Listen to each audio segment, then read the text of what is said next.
I think it is easy to settle this right now by President Biden going to the Brady Press Center, the press file in the White House, and doing a 2-hour press conference. Everybody would cover it live. Networks probably would cover it live. He'd answer all these questions. It's not a crazy thing to expect a president to do. The fact that you haven't done that says quite a bit to me.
Secretary, I'm not sure I'm going to introduce you all the way. But all kidding aside, Secretary Mayorkas. I don't know what that was. That doesn't trouble me at all.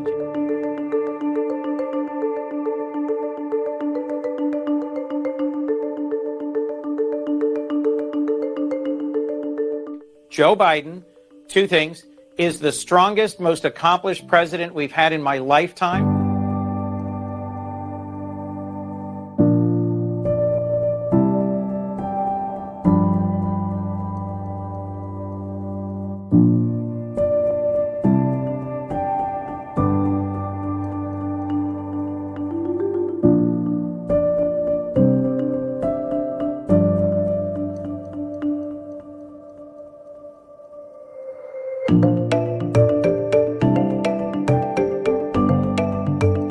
Is Joe Biden going to stay in the race? As you know, past 24 hours, he spent it with his family at Camp David. Now, the family, unsurprisingly, turned around and told him, "You've got to stay in, Joe." They also did a photo shoot with Annie Leibovitz. So they have no interest in jumping out. Instead, amazingly, they are blaming not Joe Biden, not themselves for exposing Joe Biden, but the people around Joe Biden. They are, and I quote, privately trashing his top campaign advisors, blaming them for the president's flop on Thursday. What about them blaming themselves for exposing the weakness of their husband, father, or, if the kids are old enough, grandfather? They're also cracking into the CNN moderators. Remember, the CNN debate in the studio with the mics cut off in June was the Biden campaign's idea.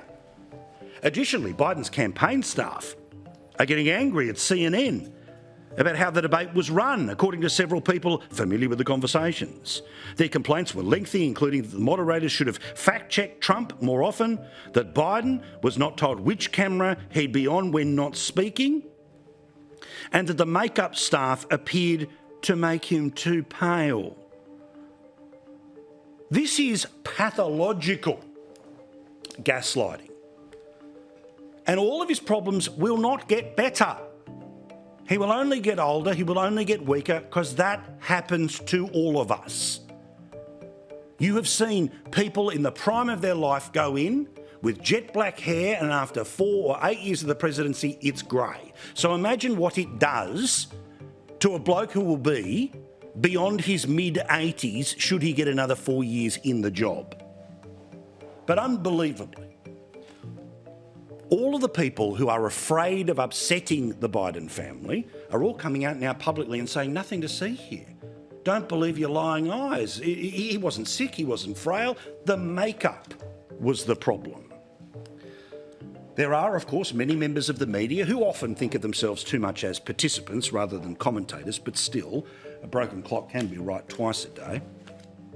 You know, Democrats want to lecture Republicans for putting party over country and how they've been enabling of Donald Trump. Can Democrats really sit there and say, you know, this is not about whether you think Biden can win the election. He might be able to win the election. It's not because he's Joe Biden. It's because he's not Donald Trump.